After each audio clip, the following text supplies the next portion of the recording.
Joe Camel, and he was too cartoony. Yeah. Yep. And same thing, you don't want to have any level of alcohol advertising that promotes irresponsible drinking. Right. So you don't want anything where people are chugging, wasted, pressuring someone else to drink. I don't even know if you're allowed to show drinking on TV. I don't think I think the act of drinking is, and think about it, you don't really see that. Yeah, they're not consuming the They television. can pour it in a glass to make it look nice and frosty, but I don't think you can pick it up and go, yummy. And you watch a movie from the 80s and you're just chugging cigarettes and booze and everything else, and you're like, those are the good old days, you know? Right. And I think there's another rule about product placement in movies and underage drinking and things like But that. we've done product placement in movies. It's, we've been in, actually we were in a movie, it was called The Vicious Kind, and it had like A-level actors in it, and it Nice. won something at Sundance, and it was amazing. Anthony Del Toro was like shooting our bottles off of a fence. Oh, that's cool. That's cool. And then we also did Bikini Bloodbath. That did not win an Academy Award, but going to that movie set. Mike, I know what you're watching tonight. Vinny, you haven't seen Bikini Bloodbath? A woman died on the toilet with a hooker T-shirt on. It was awesome. Do you see a bump in sales when you get product placement? Not really. So, like, I know Bullet did something in Yellowstone, and I'm sure that popped for him. Well, yeah, that's probably a little different scale than what we can kind of. Well, when you're doing product placement, you're hoping it gets to that level, Yeah. right? Yeah, We're live. I'm sorry. You know. We're live all the places. Wonderful. Welcome to Happy Hour Live. I'm Ryan Breckland, joined by Tom Selmont. You're interrupting my conversation. Yeah, that's how we open the show. Yeah, I know. All How right. are you? Producing today is Vinny. Yep. And our guest today is Curt Cameron, President/Emperor of Thomas Hooker Brewery here in Connecticut. How are you, sir? wonderful. Thanks for coming on. My pleasure. I sent an email to Thomas Hooker and said, hey, listen, I really enjoy one of your products, and I'd love to talk to somebody about it on our show. And I got a reply from you and said, it'll be me. And I'm like, oh, all right. We went straight to the top. This is Yeah. great. Emperor and head PR guy, I guess, right? Yeah. The guy that drives forklifts and Yeah, that's- plows the sno and yeah. But I wasn't kidding when I told you I'm the guy that takes care of the building too. No, I So, believe Today we're going to have a toast. We're going to discuss some important news that just occurred for Good Bottle Auctions in the last few minutes. We're going to interview and talk to Curt about Thomas Hooker and some of the different products that they have, craft beer and other things and beverages here in Connecticut. But before we do that, we should have a toast. definitely. Normally we toast with whiskey, we crack a fresh bottle, we taste it, we talk about it. But today we're going to do something different. I think we're going to have some Hooker No Filter. you got cameras in Yeah, put it right up to the camera. Your product placement that we're And talking about. I bought a 4-pack, so I thought it would be fun to do a simultaneous 4-crack here. Vinny, you ready? Oh, we gotta go by the. Yeah, here we Yeah, go. ready? All right. Not just America, I but gotta. Connecticut. Oh, I got beer all over the microphone. I'm not going to put it in a glass. This is like a. Cheers, guys. Happy hour. Cheers. We made it through Cheers. another week. Cheers. Cheers, guys. Hopefully I don't get beer in the audio console. Microphone smells like a beer. All right. What's that Billy Joel song? Piano Man. The Piano Man. Yeah. I actually like Piano Man. That's one of my favorite songs. It's a little bit overdone. Don't you Yeah, think? well, All right, so we did our toast. The big news I'll share with you. is minutes ago, Good Bottle Auctions March catalog went live. About 4:30, there's maybe half an hour ago, we sent out the push notifications, we sent out the emails, we sent out the text messages. And Tom, you're not going to believe this, but in 30 minutes, we've received over 1,000 bids No way. in that auction. What? I believe it. Phenomenal. Our people are 1,000 Johnny on the spot, man. bids. And I have to say thank you. That sort of response is amazing. And we're not just talking about $10 bids. I mean, people are already stepping up on some of these bottles. Fantastic. I see all the registrations. I got 150 emails in like 10 minutes. 30 minutes. So the marketing bomb works. Cheers, guys. You got an auction to bid on. It goes off on March 1st. So you're getting 9-10 days. And we'll be back here on the show to guide you through the auction and bring in guests and talk to people while the auction closes. like nothing It's kind of else. fun. You guys are monsters. What's the matter? They all sampled mine, and now I have nothing left. Oh, here, Tom, give Vinny some beer. I know where they make I'll this be all stuff. right. I would have brought more had I known. You know what we need? We need beer glasses. This is my favorite. Steins. Yeah, we don't have beer. I love glasses. Irish. Yeah. It's excellent. This is my favorite. All right. Remember, nobody at home can hear you guys. That means you got to shout so loud that it goes into the microphone. Need one more microphone. That's what I told you. So welcome, Curt. I'm really glad you made it. Thank you for making the time. My pleasure. I was doing my research, my show prep, and I realized that the Hooker Brewery was born from the Troutbrook Brewery. Yeah, yeah. Now, an age ago, I worked for radio in Hartford, and at WCCC, we would go to that brewery all the time and do events and Yep. have dinner. And I'm pretty sure I had some nights that I don't really remember, but So, quick funny story. First time I was ever at Troutbrook Brewing with what is now my wife of 25 years. We were dating at the time. They brought out our meals, and there was a big cockroach on hers. And if you would have told me that I would eventually own that company, I'd say you're crazy, right? But fast forward to today. Well, Yeah. you bought it, you turned it around, right? Well, I like to think we made a little bit of progress. There you go. yeah, it's funny because I remember the food as being okay there. It was good. So I've never been there. Was this a brewery restaurant type deal? Yeah, it was a brew pub, although they were a very big brew pub, and they had expanded to 3 brew pubs and unexpanded to 0 brew pubs, and I took it over when it was sort of in sort of a rough shape, one employee working out of the back. And, The first wave of craft brewing in the U.S. and specifically in Connecticut was wild because it was skyrocketing. It was like a .com. When was this? What year? so you're talking 90s at the first point, the first coming of craft beer. The challenge with that was craft beer, you put a funny name on a can, and nobody cared about what it tasted like, right? It would sell once, and then it just sort of fell off because the quality wasn't there. The second wave of craft beer was really all about quality, making sure that the Craft Brewers Association was all about making sure people made good beer, used good techniques, and that's why it really blasted off the I scene. remember when Sam Adams was considered craft beer. Well, it was one of the first. Yes. Yeah. And And now they have a $2 billion market cap, so Right. not so much anymore. right, yeah, they're no longer craft. But it's so one thing I always tell people about this area, we're not whiskey drinkers. The Northeast is beer drinkers. I don't know. We're whiskey drinkers. Yeah, 2 out of whatever. But if you look at the U.S. as a consumption, the Northeast is the only predominantly beer drinkers. And of course, we have all the craft brewers. Really, that surprises me. I figured that'd be Colorado and places No, like that. everywhere. Once you leave the Northeast, it's whiskeys and clear, gin, vodka, tequilas. That's crazy. I remember looking that up early on when we first got in the business ourselves, and that's also why we can find stuff on the shelf, allocated bottles, a little bit easier than the Midwest and the South. Yeah. But So you came on in 2006. You purchased what was Troutbrook at that time. It was actually, so started in '96 as Troutbrook, went through its first set of owners. They, had a good run, fell on some hard times. Another group took it over, expanded it to 3 brew pubs, unexpanded it to 0 brew pubs, and we took it over in '06 when it was still in that building, the old Spaghetti Warehouse building in Hartford. And they were only brewing in there at They the were time. they were brewing, but they had a restaurant as well. Okay. And when I got into it, I was like, I'm not really a restaurant guy. I want to make it more production. So we bought it in '06, moved it in '07 to where we are now in Bloomfield. We bought a 12,000 square foot building, moved it in there, and just continued to really grow it, really systemically, right? We didn't just go out and get a bunch of venture money and build a big, massive. that's what we're doing here at Good Bottle. So Yeah, and then fast forward to today, it's it's much larger. We got back into the restaurant business, and then it's been ebbs and flows. But you just wake up in the morning, you try to pick your right path, and you have to change with the markets. And candidly, the markets are changing every day, The alcohol market overall is down a lot. a lot. And we'll get to that in a minute. But I noticed that you were expanding the brewery, you got production running, and you hit a key deal. It seems that you got distribution with HDI, and that really changed everything. Yeah. So Ross Hollander, I consider him a good friend Love the and just a Hollanders. great guy. who's HDI? Hartford Distributing. Okay. Out of Manchester, and we were with a wholesaler that really wasn't hitting over the fence for us. I met Ross. Ross came in and said, "Yeah, I think we can make this work," and took over the brand. Got the other distributors in the state to also buy the brand away, and then that was sort of the beginning of really, seeing where this brand could go.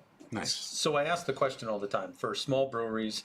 I know there's some amazing craft breweries in the state that don't have distribution or have such small amounts of distribution that they can't get out. Maybe they don't have the production even to distribute. But my question was going to be, how do you do it? And you answered it, it's relationships. It is. It's like you've got to. I always tell people do business with people they like, right? Right. And Ross took a flyer on us, and he had to buy our brand away from where we were. He's paid a lot of money for it, and I was like, holy cow! Now we got to execute. Now I hope right? it works. Right. Yeah. And then what we did was the right thing too. We went out and thoughtfully got investment money. Built the brewery, so we have the 12,000 square foot building that we were originally in. We bought the 30,000 square feet next to it, which is all production now. And yes, we grew in a controlled fashion.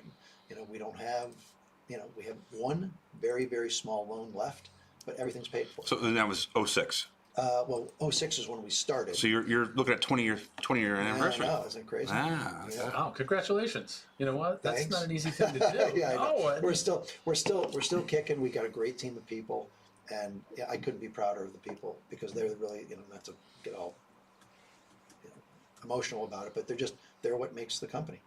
Well, also, if you have a good leader and people want to show up for work, I think that matters too. It does. It really does. Yeah. So we get through the distribution, things grow, cash flow is good. What is, we're going to get to non-beer beverages in a minute, but what is the current state of the craft beer business, maybe locally or regionally, because you're in other states now too. Yeah. And the other thing too is the beer distribution is it always through a wholesale distributor, or is there some companies that direct distribute to, or? So it depends on what state you're in. Yeah. And that's the crazy thing, probably similar to guns and things. Every state's got its own crazy set of rules, which is what makes it challenging, right?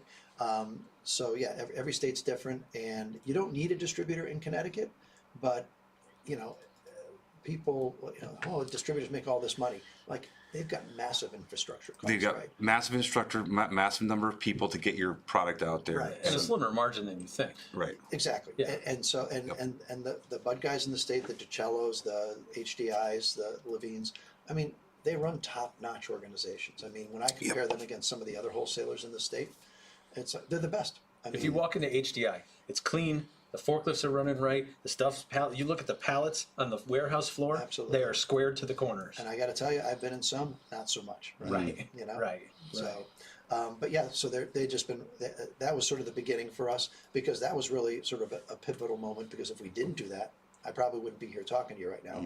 So then we had a nice kind of growth rate. Craft beer was just taking off. But at the same time, like I always tell people, it's like, think about being in a business that when I got into this, there was 4 breweries in Connecticut, and there was about 600 across the country. And then you fast forward to the heyday of craft beer, and there was 8,000.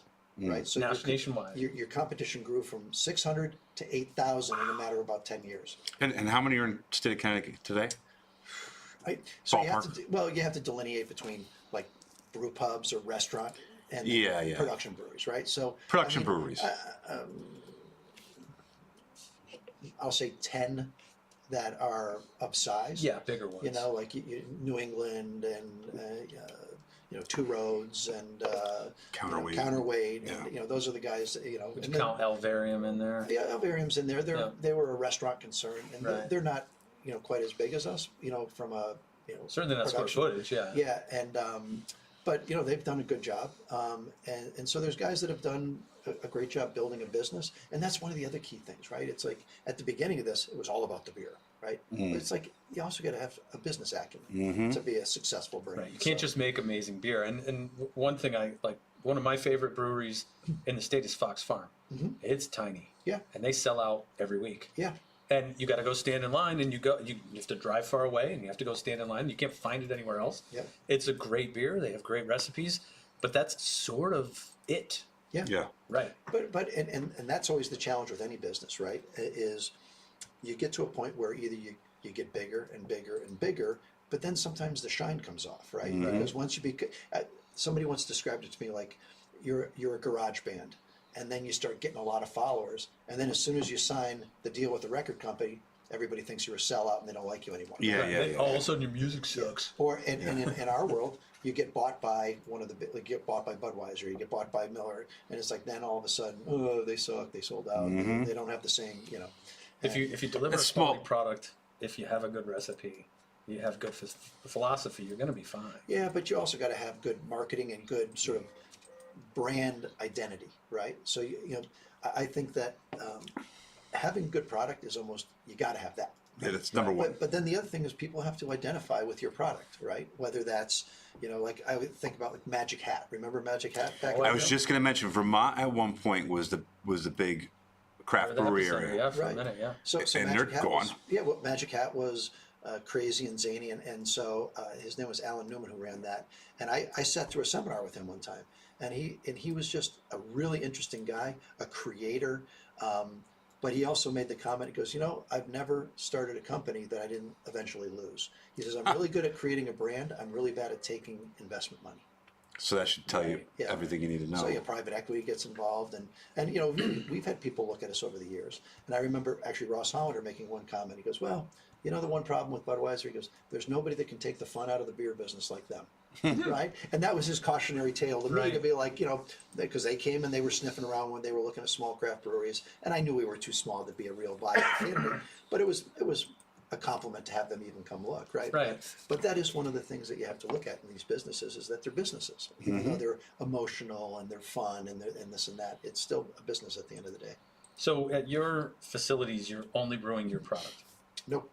No, so you do contract brewing. That was do going to be one of my questions. Yeah, no, we do a good amount of contract brewing, and you would probably laugh when you find out who we do contract brewing for. I mean, we do contract brewing for Relic. Okay. We do contract brewing for Knockabout, which is they kind of own Cape Cod, and there's a couple of other smaller brands we brew for, and then we also do contract brewing in some of the other areas we diversified into, THC seltzers. I mean, that's an area that's you walked into my warehouse and probably 70 to 80% of it is now stacked to the ceiling with THC seltzers. So, go ahead. You're Well, rolling into it. that brings us to why we wanted to talk to you.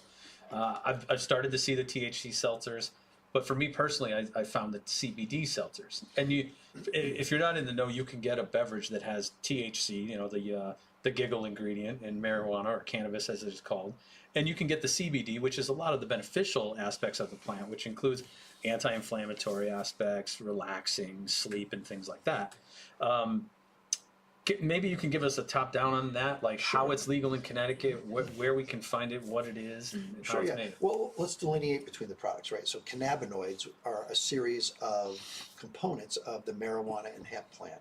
And the hemp plant is very high in CBD, whereas marijuana is very high in THC, which is the active ingredient that people. Controlled substance. The giggle juice, yeah. The giggle juice, right? But there's CBG, which is an uplifting component, not in, they call it psychoactive or psychotropic. It's not psychotropic, but there are things that your people react to. CBD, like you had said, anti-inflammatory, anti-anxiety, antidepressant, and it works different for everybody. Everybody's endocannabinoid system is different. So And CBD is not a controlled substance. it's not. Right. I mean, some states it's not legal. Oh, really? It's I didn't know it's that. it's not a scheduled drug. Right. But CBD is like, we find that the people that drink this product, it's really more medicinal for them than anything. I mean, I think these seltzers taste great, and I drink them all the time. I don't know that I would buy them if like CBD doesn't do much to me, to be kind of Same. And it's funny because these are 52 milligrams. A lot of the seltzers, like the ones that have THC in them, it's like 3. Which is the perfect amount, by the way. So for something, I don't do anything with marijuana. So 52 milligrams of CBD, is that like one supplement, one pill capsule? What is that equivalent to? It's not equivalent to anything. It's just a much larger amount than you would find in some of these other beverages. It's a lot. It's more. Well, and much more. And the reason that we're able to do 52 milligrams is we've got our own lab in-house. And so whenever you take a cannabinoid, which is an oil-based, and I don't want to get too in the weeds on this, but it's an oil-based substance, you have to do some pharmaceutical stuff to it to make it stay in solution in water. Emulsify If it, it was a gummy, you just sprinkle it on top and you eat it, right? Right. But in a beverage, you need to emulsify it so it stays in solution and properly homogenizes in a tank. And so I used to pay $4,000 a liter for the nano emulsification. So I was like, you know what? We're going to figure out how to do this. So we bought a machine, which is over $100,000, to nano. And what it does is essentially takes the distillate, it takes a couple different surfactants and emulsifiers, and it puts it under 30,000 pounds of pressure and forces it through this tiny little reaction chamber, which is like a pinhole, and it changes the molecular structure of it, and it actually makes it water. It's not actually water soluble, but water miscible, meaning that it mixes with water. So this is the product that I'm talking about, and I'll explain how I found it. My brother showed it to me. He goes, "Hey man," because I think I was doing a dry month or I was fasting or something. He goes, "You can have this because this product it's called Double Chill Alcohol Free, but you'll note it says Chill AF. I'm sure that's on purpose. That's alcohol free or awesome flavors, whichever you prefer. And or as F. Yeah. It's a carefree seltzer. I was on a no carb diet. I was on no alcohol at the time. It's pretty And good. he said, this doesn't have any sugar in it. This doesn't have any alcohol in it. And it's got some CBD to help you chill out. And I went, oh, yeah, give me one of those. Any caffeine or anything in it? Nope. No, it's I call them nothings. Yeah. Well, and it's funny. We have made a couple changes to some of the flavors where we actually put real fruit juice in them. I did just gonna say there's fruit punch juice concentrate. There's actual fruit juice in it. Which So, is cool. and that's why it's 30 calories in some of them, whereas the other ones are 0. We had stevia in it for a long time, and I love stevia. Yeah. Some people don't. They get like a weird aftertaste from it. So we thought, you know what? We're going to go. Agave. We changed it to agave for a sweetener. Sure, yeah. Low on the glycemic index. It's just a health. It's just a very Agave's healthy- good. Yeah. I like agaves. And so you'd laugh. I mean, we literally buy 300-gallon totes of agave. Yeah. So, but yeah, it's been I got into the CBD because about 4 years ago I saw beer markets changing, and I said we need a diversification strategy. You know what a lot of guys did is they went into alcoholic seltzers, but I'm like, how can I compete against Smirnoff and Happy Dad and all those. Truly and all that. Truly Yeah, and White Claw, right? And because there's not much that's craft about those kind of seltzers. So CBD seltzers, I always tell people CBD and THC seltzers, they're not hard to make, but they're hard to make well, right? Yeah, I've had some that tasted terrible. Like you crack the can and you get that nasty weed funk and it smells like, some of them are not good. And when I crack that can, I go, I'm not 100% certain what's in this. And that was something cool about your product here, that there's a video on the website. You can see that you make that in the Bloomfield facility. Yep. You're not contracting it out to anybody. You know what's in it. Yep. And that means I can trust it and I come back to buy it again. Well, This is the first I'm gonna say weed product that I actually like the taste of. well, it's And that this is my first time having it. Okay, And yeah. this is because I've tried CBD stuff out of like the gas station, yeah. and I was like, that's a problem. I threw it away. Yeah. You know. Well, and again, this is not made from marijuana. So the way I always tell people is, it's like, think of it as cannabis is the genus, Yeah. and then it goes hemp, and it goes marijuana. Yeah. Hemp is high in CBD, marijuana is high in THC. Yeah. It's almost like all dogs are canines, Right, well, but a poodle and a German Shepherd are very different. Well, right? just like whiskey, and then you got your bourbons, your Irish, your Scotch, and so on Yeah. and so forth. Yeah. So, but it's, but yeah, these are not easy to make well, because a lot of people will do them. But the nano-emulsification is the trick, and I would say we're probably one of the very few that do that in house, mainly because it's so darn expensive for the equipment. And what does it retail for?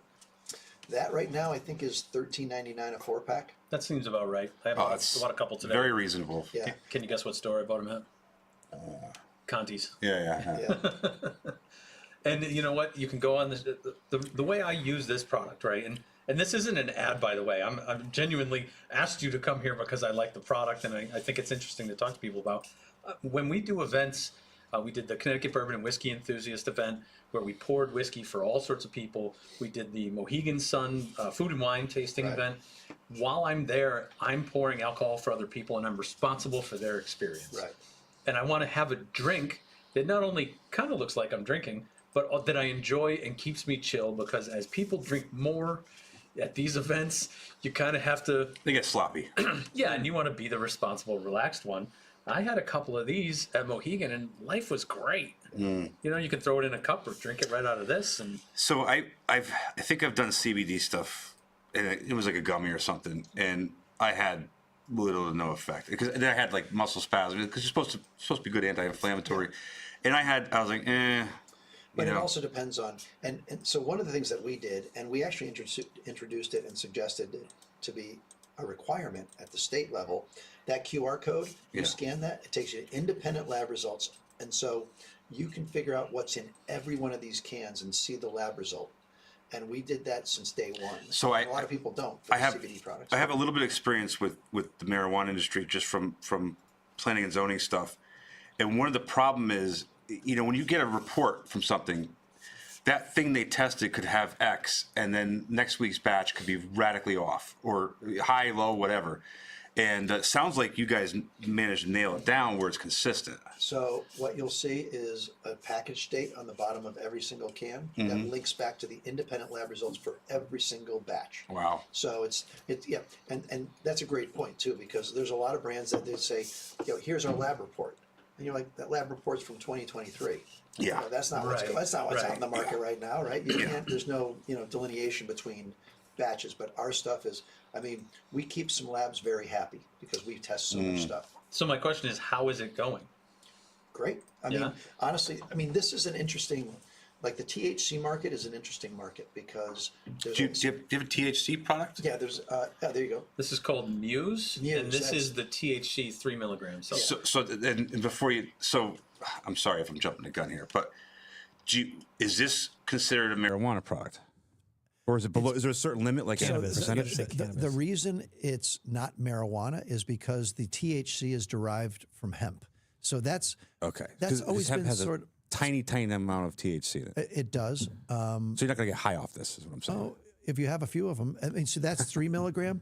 So Connecticut's got a limit of 3 milligram. We're trying to get that raised to 5 because we think that that's a more that would put it on par with like a beer, like mean, from a or a gummy, like a lot of gummies are fine. But I will tell you, if you're not an experienced cannabis person, 3 milligrams is a great amount. So now federally, how does that work?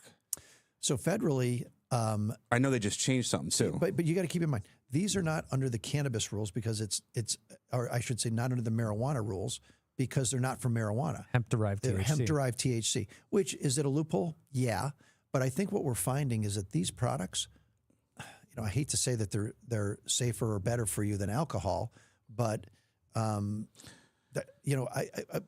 of fact, I had meetings with the Department of Consumer Protection this week, and we're trying to we're working with them to fine tune some of the regulations and statutes.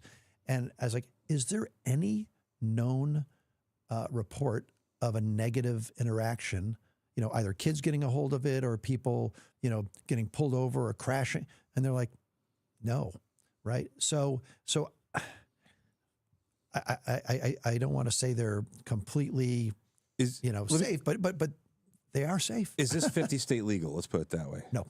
Okay. No, every state's got their own set of crazy rules, which is quite honestly one of the challenges, right? So Connecticut is 3 milligram. Rhode Island's 5 milligram with a safety top. Virginia's 2 milligram. Florida, you can go up to 100 milligram. Oh my God! Which would? But Florida doesn't have legal pot though. Yeah, they do. Oh, they do. Yeah, I think so. Yeah. But, do you know what 100 milligrams in one beverage would do? I don't kill me. I don't do anything marijuana. So but you can make a 50 milligram for New Jersey. Now, I think what's going to happen is eventually the feds are going to regulate this. They're going to come up with limits. I think that the 50s and 100s are going to disappear because honestly, Go out and buy them quick before you can anymore. Yeah. Remember Jolt and Super Jolt, the soda? Same idea, right? There's some stuff that I think is, I don't want to say it's irresponsible because for somebody who's a big cannabis person, they could do a 50 or 100 and that wouldn't be a big deal. I would see God. Yeah. Yeah. or his buddy down south. Right? Yeah. This is the perfect level too, because at 3 milligrams, you have 1, you feel great. Do you want to have 2? Watch your favorite movie and giggle a little bit. So that's a great point. Like, we don't want people to be one and done. We don't want this to be like a gummy where you eat it and that's all you're doing for the night. We want it to, like, beverage is different, right? This is a social, like gummies aren't social. Gummies are purpose driven. Beverages are, I'm at a party and maybe I don't want to drink beer, but I can have a few of these. Now, if I drank we can make 10s for New Jersey. Like if I had 110, I'd be one and done. And there's no alcohol in this. Nope. Now, you should not do THC and drive. No. But CBD and drive, I'm not impaired in any way. There's no problem. So what we do with the CBD is we use what's called an isolate. So there is nothing but CBD in that. So there's no minor level of THC. So that was the thing with CBD early on was you get something that was CBD, and oops, it's got THC. Yeah, in it. now I'm giggling. Yeah, or I'm testing positive, right? And back when, you know, if you're a driver or a pilot or something like that, Military, you can't do that. And I get that question. That's probably the biggest question. Is there any way I'm going to test positive? Well, I noticed in the back of your can for the THC product, it says you could fail a drug test with this. Yeah. And obviously, it's got THC. And then this one here does not have that warning because. But if you link back to our website, it'll go through like an FAQ. Yep. Will I test positive? And the answer is not for marijuana. Right. Yeah, Well, 'cause yeah, We don't know what else you're doing on TV. Yeah, exactly. and I think in my 4 years of doing the CBD, I think I had one person say, I tested positive. And, you know, what you really want to say is, yeah, probably from the bong hits you were taking, not from, from my beverage, right? Right. So I'm fascinated by it. I love new and interesting beverages. I know we generally talk about whiskey on this show. Another question I would have is, have you ever done any whiskey collaborations, any whiskey with beers? well, we've done a bunch with Litchfield Distilling. Okay. Oh, that's cool. Oh yeah, I mean Barrel aging? We get barrel aging from them. We've even made their mash. Nice. You know, because they were doing a large batch of something, and we're way more efficient at doing that kind of thing. They're just, first off, just great guys, and yeah, so we're big fans of those guys. But yeah, we've aged beer in Buffalo Trace, we've aged beer in their stuff, we've aged beer in a handful of other barrels that we buy on the secondary markets, and These are mostly stouts, right? yeah, stouts, Doppelbocks. You know, Why is it always a darker beer that gets barrel aged? well, number one, they benefit from aging. They smooth out because they're usually higher in alcohol content, and it can really smooth. Like we'll do like we actually did one. It was called Thick AF, and it was it was a barrel aged stout that was like 13 or 14% alcohol, but aging that in barrels smooths out that alcohol burn quite a bit, and it was those were pretty amazing. And we did them in big, large format bottles, and it was just it's a cool project. Those are the kind of beers I like. You ever heard of Innocent Gun? Yeah. So their early stuff, I don't even drink them anymore because it doesn't taste like it used to. But their early stuff was fantastic because of the way they aged it. And Yeah, well, it's expensive, right? Because you got a product, you're making it, you're letting it sit around for a year, yep.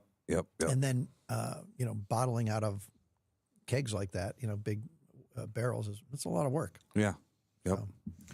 With the decrease in drinking in the U.S., we've seen that happening. I can see that this is a smart business move to move into CBD and THC seltzers. What's the future look like? What does the future for a brewery of your size in this state look like? That great question. And if I knew what I was going to be doing a year from now, I'd I don't know, I'd be retired. But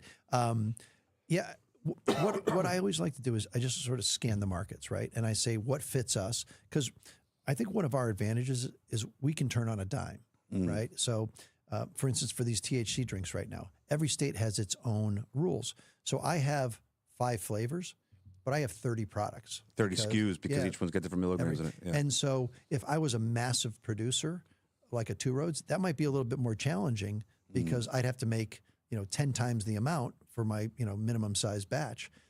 For us, we can do 500 cases, which is large to some, but in the grand scheme of things, isn't that large. So how do you make a high THC product for another state when it's not legal in this state? Is there We're allowed to ship outside of state. Okay, good. Yeah, so Just like us with the alcohol. Yes. And well, I think about like on the gun side thing, like you got people who make assault weapons and then they make them here in Connecticut and ship them out. So Yeah. Right. Yeah, same thing. With marijuana and THC and everything else, it's so new. A lot of these things aren't even thought of, and then obviously Connecticut's marijuana friendly, but, driving through another state could be a bad thing, Well, yeah, I mean, yeah, every state's got its own set of crazy rules and regulations. And that's, if it was easy, everybody'd be doing it. That's That's right. one of the things that we do is we try to really make sure, like even our website, one of the biggest challenges we have is, we can do e-commerce outside of the state and not in Connecticut. And I've gotten a lot of nasty grams from people. It's like, why can't I order the 10 milligram product in Connecticut? I can get it from other people. I'm like, talk to your state legislature. Well, first off, it's illegal. That's why we don't do it. We play by the rules. Yep. And that's my big thing. And one of the things that we're going after is to say, hey, we would like to do e-commerce in Connecticut, at 3 milligrams, because people want it. And we'll see if we can pull that off. But what's happening right now is guys from out of state are shipping into Connecticut. So wait, so you can't sell as a distiller or brewery, you cannot sell your product to a resident. The THC Not or in everything. e-commerce fashion, Not e-commerce, not out of our own tap room like we can our beer. but we can. Yeah. We can sell secondary alcohol in the state of Connecticut and ship to the state of Connecticut. Well, then you got to buy all my stuff and you can ship it to everybody for me. Well, I think we just found a loophole. Yeah. We can't. I don't know if we could take it in from a brewery, but we can look at our permit. yeah. We do have a distribution network called Auction. Yeah. Well, you come buy it. All right. Let's not give up our game plan here. Not on air. What's the not grogs? What do they call the Growlers? growlers? Can you do growlers and stuff? Yeah. Not of the tea. I can't even sell the stuff in my tap room. Yeah, the you THC stuff. can't buy it in a restaurant or a So bar. where do you buy THC? At the liquor store? A liquor store that has a special license. You have to. It's an additional license they have to buy as Connecticut's well. looking for their license money yeah. hardcore. But they, the liquor stores that are doing that are grateful for it because as the shift is on away from specifically away from wine, that's the thing that's really down. So, and it's funny. So at the federal level, I look at the people that are fighting this. It's big alcohol.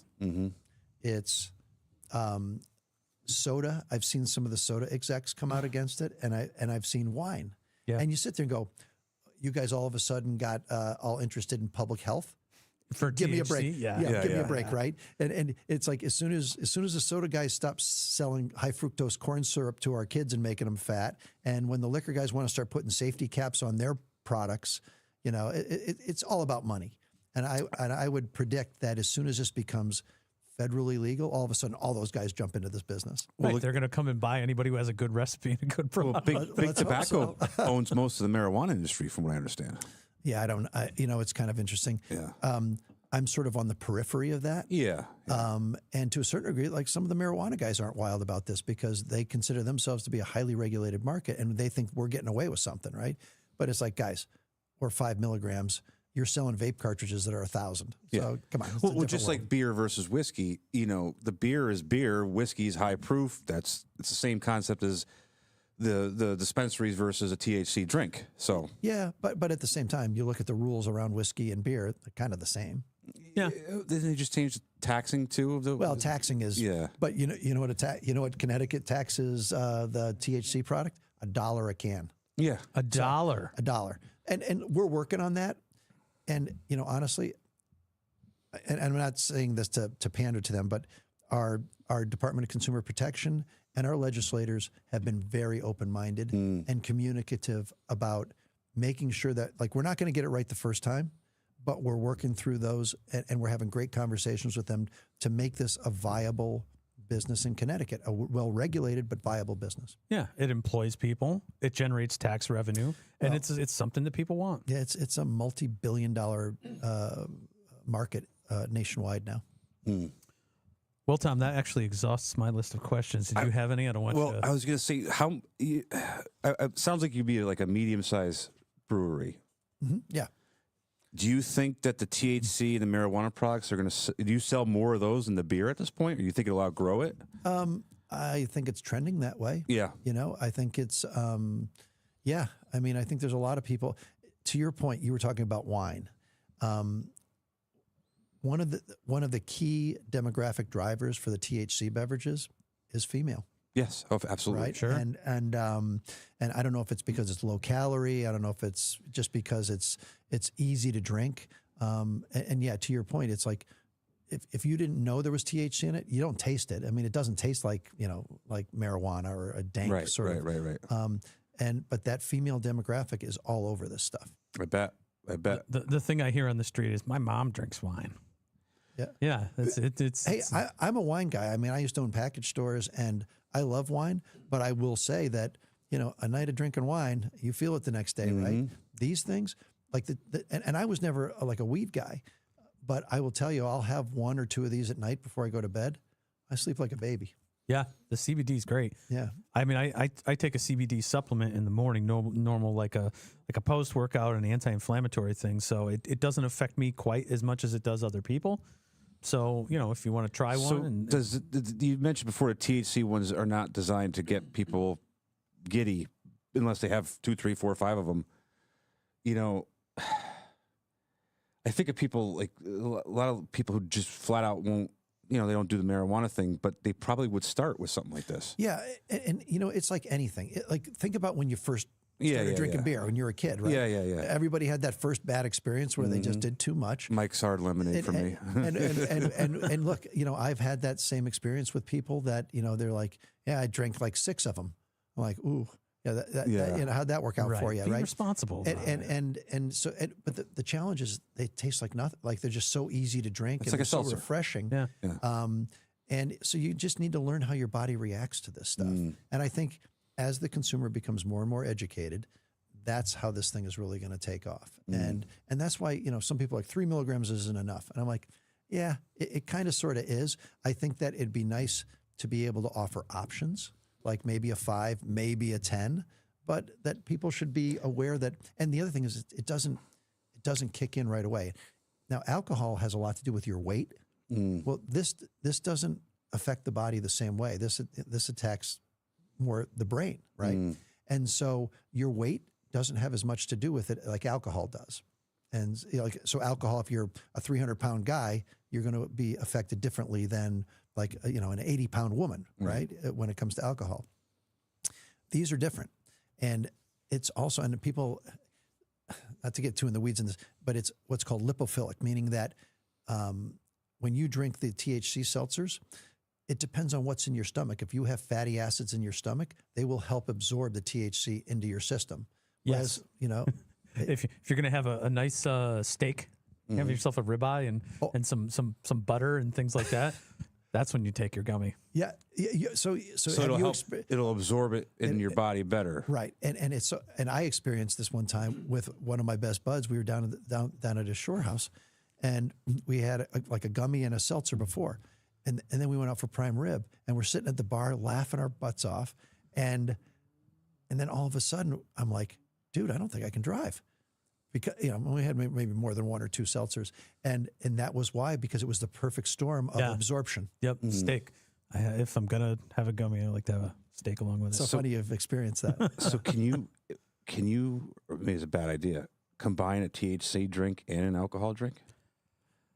You can. I mean, sure. Put a shot of whiskey in it. But you know what's so funny? People act like that's a new thing. Like, how many people have smoked pot and had beer? I mean, that's right. That's what I'm thinking is like you get the alcohol and the weed. Yeah. Sure. Yeah. Why not? I'm not sure that the effects necessarily blend as well, but it's certainly not a new concept, I guess. Is my point. Right. You're not that original, Tom. Yeah. I'm not. All right. Well, that's fascinating. Thank you so much for taking the time to come and talk to us. Vinny, anyone else have anything to add? And I got to say, your business here is phenomenal. I mean, I just think it's. Thank you.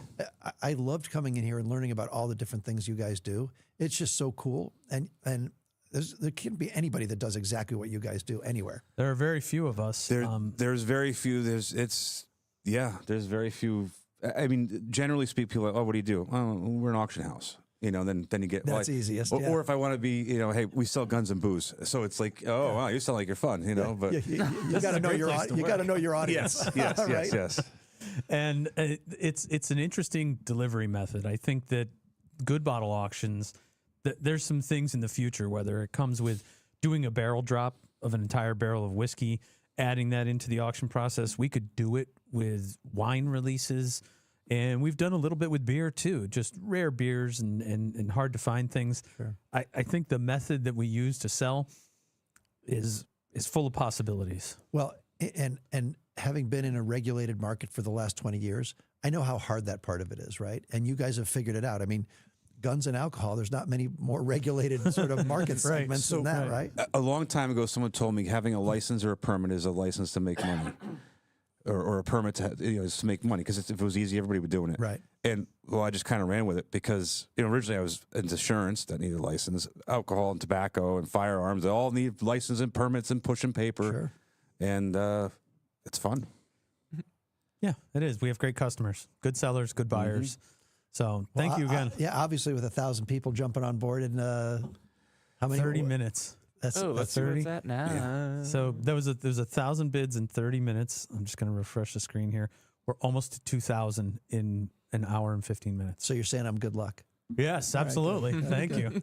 Well, we'd love to have you back sometime, talk more. My pleasure, And guys. thank you for everything. Really No, appreciate it. My pleasure. Thank you so much for inviting me. Tom, anything else? No. Nice job, everybody. Have a great weekend. Awesome. Have a good Peace weekend. out. If you, well, we got to work Sunday, but Yeah. All right. Thanks, Vinny. Thank you. Thanks, everybody who helped get this catalog out. Yes. Yes. Nice job, guys. Great job.